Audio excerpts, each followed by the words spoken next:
देखिए, जो IMF का लेटर हमने लिखा था वो बड़ा कैटेगोरिकल था, उसके कंटेंट्स बड़े क्लियर थे और हमारे लेटर में कहीं भी ये नहीं लिखा था हमने कि आप पाकिस्तान को एड न दें। तो ये तासुर गलत है कि उस लेटर में हमने ये लिखा था कि आप एड न दें। उस लेटर में हमने लिखा था कि फ्री फेयर ट्रांसपेरेंट इलेक्शन का वादा इनको याद करवाया था, उनकी ज़िम्मेदारियाँ याद करवाई थी, उनकी कंडीशनलिटी उनको याद करवाई थी, और जो एड पाकिस्तान को मिलता है उसको सही जगह पे अपने मनसब जो मसरफ़ है उसकी जगह सही उसकी अदायगी, ये हमने उनको याद करवाया था। दाद ना देने और अगर दी जाती है तो उसकी सख्त से सख्त तरीन शराइत जो है वो नाफिज करने का मुतालबा किया। और दूसरा, आज असद कैसर साहब ने भी असम्बली में एक इशू रेज किया है कि हम उस वक्त तक फ़लस्तीन के हक़ में करारदाद पेश नहीं होने देंगे जब तक इमरान खान साहब के हवाले से करारदाद नहीं हो। नहीं, देखो, मैं इसकी तशख़ीस करता हूँ। कल जो करारदाद पेश हो गई है वो शोर शराबे में ज़्यादा था। असद कैसर साहब ने कभी भी ये नहीं कहा है कि हम फ़लस्तीन के हक़ में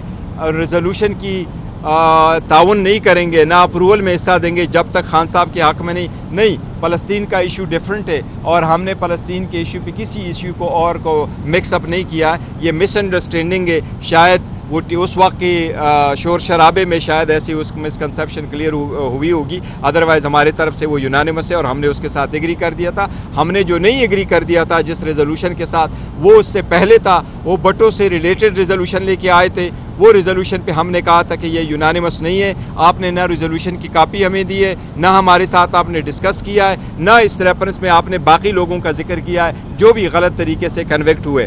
और दूसरी बात, जो रेजोल्यूशन पे हमने अपना रेजोल्यूशन पुट कर दिया था, वो वुमेन डे पे जब इनकी गवर्नमेंट की रेजोल्यूशन आई उस वक्त हमने उनको पॉइंट आउट कर लिया था कि जिन वुमेन का आप जिक्र कर रहे हैं उसमें हमारे बहनों और का भी जिक्र होना चाहिए जो जेलों में है, तो हमने उसका भी तस्करा किया था। इसलिए गवर्नमेंट ने अपना रेजोल्यूशन पुट कर दिया था और हमने अपना रेजोल्यूशन पुट कर दिया था। इस्लामोफोबिया पे जो रेजोल्यूशन है वो इस रेजोल्यूशन भी यूनानिमस था और हमने उस पर कल प्रोग्राम भी किया था।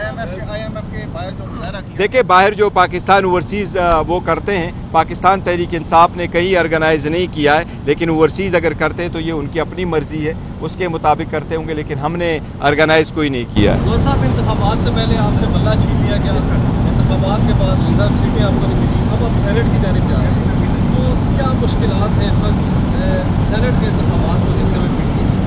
देखिए, मुश्किलात तो वाकई है और हम जो कोशिश कर रहे हैं वो इसके लिए कि जमहूर मजबूत हो, ईमान मजबूत हो और इलेक्शन के जो वोट है उसमें पैसा ना चले। और पहले भी एक पिटीशन हमने सुप्रीम कोर्ट में दाखिल करवाई थी।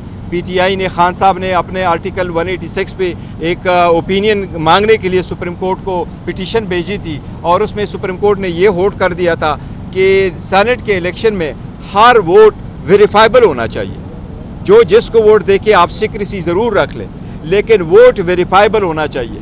कल अगर कोई डिस्प्यूट होता है कि किसने किसको वोट दिया है तो इलेक्शन कमीशन के पास ऐसा मैकेनिज़्म होना चाहिए कि ये किसका वोट किस तरफ गलत हुआ है, ताकि पैसों का रोकथाम और वोटों का ख़रीद और फरोख्त रुक जाए। तो अभी भी हमारा मुतालबा है, सुप्रीम कोर्ट से भी मुतालबा है कि ये आपकी जजमेंट है और इलेक्शन कमीशन से ये मुतालबा है कि वो आपके ख़िलाफ़ ये जजमेंट दे गई थी, आपको डायरेक्शन दे गई थी, आप ज़रूर उस वोटों पे एक बार कोड वहाँ लगाएं और वो वेरीफाइबल करें ताकि ये लॉन्ग टर्म में ये प्रोसेस हमेशा के लिए ख़त्म हो। बार बार ये भी कहा गया कि क्या ये फ़ैसला सही था या गलत।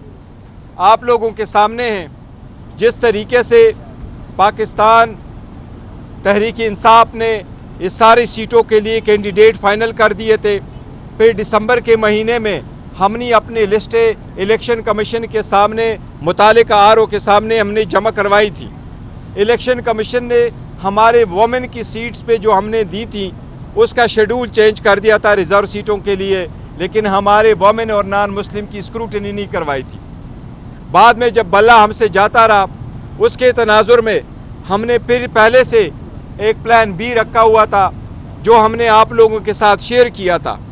उस पॉलिटिकल पार्टी का भी हमने रिज़र्व सीटों की लिस्टें भी जमा करवाई थी, उनके नॉमिनेशन भी हमने इलेक्शन कमीशन के मुतालिका ROs के सामने हमने भेज दी थी। इलेक्शन कमीशन ने जब से हमसे बल्ला गया और हमारे निशानात, इंडिपेंडेंट निशानात हमारे अलाट हुए, तो इलेक्शन के बाद हमें मजबूरन ये इक़दाम लेना पड़ा कि हमने एक और पार्टी को ज्वाइन करना पड़ा, क्योंकि जिस पार्टी को हमने ज्वाइन किया था, जिसके टिकट्स हमने इशू किए थे, जिन के टिकटों पे बेस पे हमने रिज़र्व सीटों की लिस्टें भी जमा करवाई थी, पाकिस्तान तहरीक इंसाफ नज़रियाती, उनको डराया धमकाया गया था, उसको उठवाया गया था, उससे प्रेस कॉन्फ्रेंस कराई गई थी, उसके तनाजुर में वो सारी लिस्टें भी ख़त्म करवाई गई थी।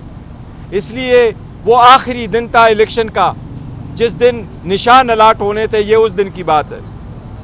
इसके तनाजुर में इलेक्शन के बाद हमने दो मकासद के लिए एक पॉलिटिकल पार्टी को ज्वाइन करना था।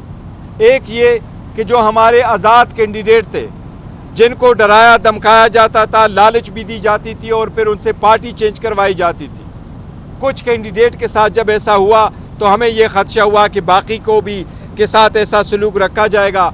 तो हमने पॉलिटिकल पार्टी को दो मकासद के लिए ज्वाइन करना था।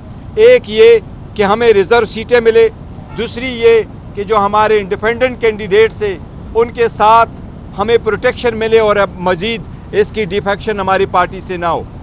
उसके तनाजुर में हम अभी भी यकीन करते हैं कि आईन में बड़ा क्लियर है कि किसी पॉलिटिकल पार्टी को उसके जीती हुई सीटों से ज़्यादा नहीं मिल सकती। इसलिए हमने जो कि सुन्नी इत्तेहाद कौंसिल का फैसला पार्टी को ज्वाइन किया था, जो एक प्रॉपर डिसीजन था, सही डिसीजन था, सोच समझ करके हमने कर दिया था, साइन किया था। उस वक्त के जो हालात थे, उस हालात के मुनासिबत से अगर कभी मैं आपको सारे फैक्ट्स बता दूं कि क्या क्या हुआ था उस वक्त सारे पॉलिटिकल पार्टी को ज्वाइन करने के सिलसिले में और इस पार्टी को ज्वाइन करने में, सो ये एक संजीदा और बेहतरीन और सही फैसला था जो उस वक्त हमने किया था और हम उस पर अभी भी कायम हैं।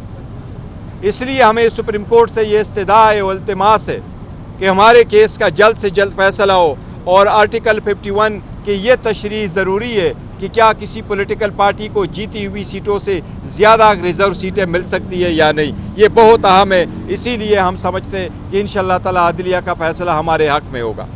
Any question?